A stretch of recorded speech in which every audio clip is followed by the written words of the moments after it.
but the situation is still rough. But the people must still hold on. So how long should we be holding on, Madam Vice President, I will tell you.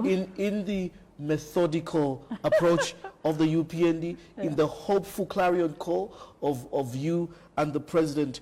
Because again, for us small businesses, we call ourselves hand to mouth. These stopgap measures mean that if I have a loan, a few things will happen. Number one, banks have already started communicating that effective March, lending rates are going higher. You know, when you were coming into power, that this was one of the concerns, that the cost of capital, the cost of borrowing was too high. Private sector was crowded out. The commercial banks were going towards treasury bills and bonds. This means that borrowing becomes more expensive. If you have a loan, you're a teacher, you're a nurse, with a loan, you've bought a car, you've bought a small plot, it means your months to service this loan will have to be extended. And this is exactly, Costa, those are the issues that we want to resolve. We promise to resolve, and we will resolve. Please, Zambians, do not judge us on 2.5 years. The manifesto that we gave was 5 years. I think it is important that to undo, this is why you say in Parliament, I say what? There was a lot of, I don't want to use wrong words, I don't want to say rot, but the economy was dead. And we are struggling to bring it up. And there is no way you avoid certain things. We could have avoided, but the international also, the global economy, which you are better placed to know than I am, the global economy also works out. Basically, every promise is done in an environment.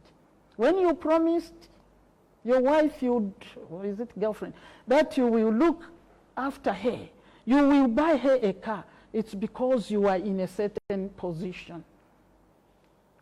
When that position changes after the wedding, if you lose your job, your wife will not leave you because you are not going to buy the car that you promised. You have to look at the environment. We came in, there were things we are aware of, for example, the date. We came very geared to come and restructure, which we are doing, whether we like it or not. The high indebtedness that we found is a hindrance. One of the results you are talking about is this high cost of living, because we don't have the resources. Remember, if I remember figures well from that time, when we reached a point, please, Zambians, we reached a point where the Zambian revenue was to go to debt servicing. 70% was to go to debt servicing, and 40% or more was going to go to salaries. Has that changed? Exactly. You know, today we are doing things. Please, Zambians, listen through this young man, Costa. You know, when we came in, what is it that is not happening? In fact, you have to say the cost of living is related to the two, which are also intertwined. That's what I said in the beginning. It is the cost of oil, which we have no control over. The cost of oil at the international market. So when we were talking, making some promises, they were within a given, environment. We are not responsible for the global, situation, the wars and things that are happening that have pushed the cost of oil. And because we were not earning, we still haven't reached the point where we are earning the dollar, then we also don't have much control on the dollar. So the combination has brought this, particularly the goods that we import, becoming extremely expensive. And the goods that are made out of, like oil, because oil it's what oils the economy. So we see so many things also getting a little too expensive. Yeah. If you may allow me just to ride on that, since you've touched on debt restructuring and oil, the cost of fuel in Zambia, obviously, again, you'll agree with me that it's quite high now at 34 kwacha, 19 ingwe. Since February of 2022, the cost has increased by 40%. And you've given the reasons why. This results in a high cost, definitely, of doing business, translates into a high cost of living. Connected to the debt restructuring, there is a feeling that on one end, that this new Dawn administration is not pro-poor, or is not, I'm saying there is a feeling, that's why I'm asking the question, that, yes. is not pro-poor, or is not citizen sensitive. Is there a bottleneck or a stumbling block within the debt restructuring negotiating process where you as government are being forced or arm-twisted to remove subsidies on the fuel pricing, to remove subsidies in agriculture, and really to do things that citizens feel in their eyes are hurting them just for you to get your way around the IMF and the debt restructuring? And on this one, I want to be very specific. There's been a debate on subsidies, and this has been asked to you in Parliament. Why can't we sustain subsidies on fuel, Madam Vice President? I like the question because you have said, why can't we sustain? That's the word you used, whether it came by involuntarily, because that's the word. Can we sustain? Is it sustainable today to continue fuel subsidy? Is that the pro-poor thinking? If we sustained, if we kept on with subsidizing the fuel, surely is that the number one priority at the expense of drugs in the hospitals? Is that what we are saying?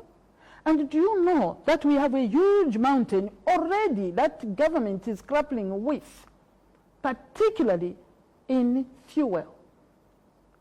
A big debt that was not paid. It was just, you know. You inherited over $400 million worth of fuel debt. So you know. Yes, we know. And you knew, and you promised that you come and sort out these problems. We are sorting out, and we are sorting out. Sorting out is not to increase the mountain of debt. Sorting out is to find alternatives. And one alternative is to say fuel. I don't want to say too many things. But fuel, yes, is important. But being pro-poor means we also go to the person, right, the poorest of them all, who needs to survive on that drug, who needs to go to school. That when some of the things you read there, I was wondering, those, when were they spoken? Maybe they were spoken among other, you know, earlier when you talked of us accusing you to sabotage. I don't know who said that. Accusing the regime. Accusing, yeah. When you talk of the schools, for example, universities, I think there was one who said they could not afford. You know that we are giving these children meal allowances? Are you aware that everybody gets meal allowance starting this year? Are you aware? So we would rather empower those poor people as we continue to find the means of bringing in cheaper fuel. That includes the Tazama program. That Tazama program has a lot of implication. Sooner than later, we may reach the 100%, and we should see a deduction, because this route takes away the transportation, reduces the transportation cost. You may not have seen them, because when something is bad, to see the good things, it will take time for people to experience. You are aware that in the fuel issue, we are also doing the blending project. All these are means to try and bring down the cost, but the key is the dollar. Madam Vice President, government is all about continuity. Yes. And I want to take advantage of the fact that before you serving as Vice President now, you served in government before under the movement for multi-party democracy. There were plans in that era, you remember very well, strategic energy reserves. I think there were storage tanks being put in place within provinces. More recently, I think in a month or so, when the price didn't move at around 33, 34 kwacha, the RB told us that they were using what they were calling a strategic fund to sort of to keep it. To just keep it there.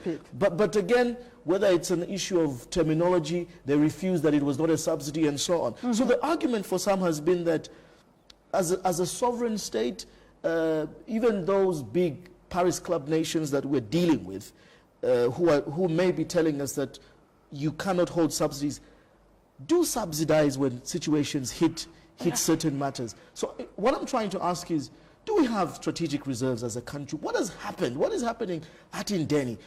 What is happening with our reserve? Do we really have a reserve? Yeah, I think those are things to look at that can be discussed, probably better. We need strategic reserves that are here. But it all comes from the indebtedness that we have. How do we handle this? In which resource? The little resource that was there, you have heard that they said they already used it to hold the fuel. But when you continuously say IMF is telling us, that's why my president says, please let us not blame IMF. IMF is not the one telling us. We have to look at our own economy. That's why I said, is it sustainable?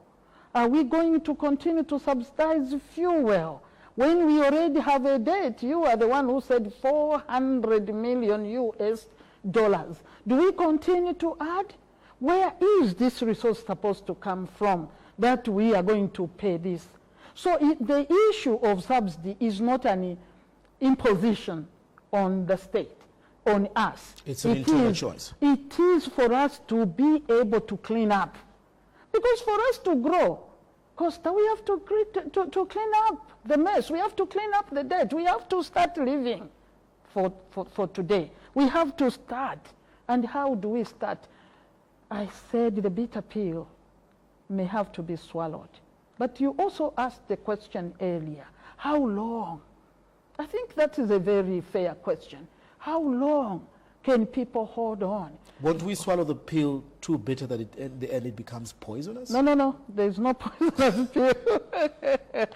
That is a saying. You don't have to have a poisonous. It's bitter, but it is medicine. When they say bitter pill, it means it will cure you.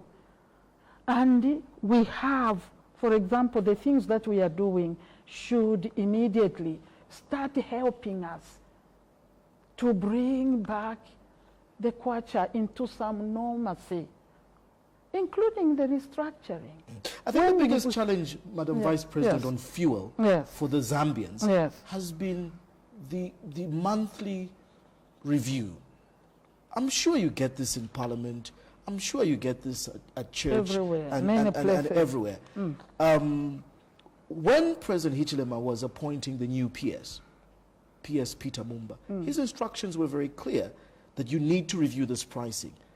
And interestingly, we saw that just after the PS went into office, that's the month that things, were held. So again, why is it taking so long for government to reverse whether this is an error in judgment, to go back to the 3 months planning cycle? Because honestly, even if you say free education, and then a child has to jump on a bus today, it's 10 kwacha, tomorrow it's 15 kwacha, it sort of draws back from some of the gains you're having. So the inconsistencies, it's bad for planning, this monthly review. I'm sure the people that worked on that as government, there was a reason. The reason that personally I saw in this, the good reason that I saw, is the issue that you want to keep a price. For example, if we kept the price at 20 because the dollar was 20, and now you have been talking of the dollar changing, then it comes to 27. How do you handle the difference? How do you handle the difference? It is easy to plan like that if you are subsidizing, because you are not counting what the state will pay. But it is reality. The good part also is that this, we saw, yes, we haven't seen much of the drop in the fuel price in this 1 month thing. But I think we saw it one time, a little drop. That is just an indication that that little drop was probably when the kwacha did better. So what we need is the kwacha to do better. That is what will give us consistency. Because if you are going to say no, every time, 3 months we plan, and the kwacha, the dollar, becomes something else, there is always that difference. But if the price at the international, market, the price of oil or fuel goes down, there should be a benefit to the Zambian. It is just because we have not seen much of the kwacha being strong. When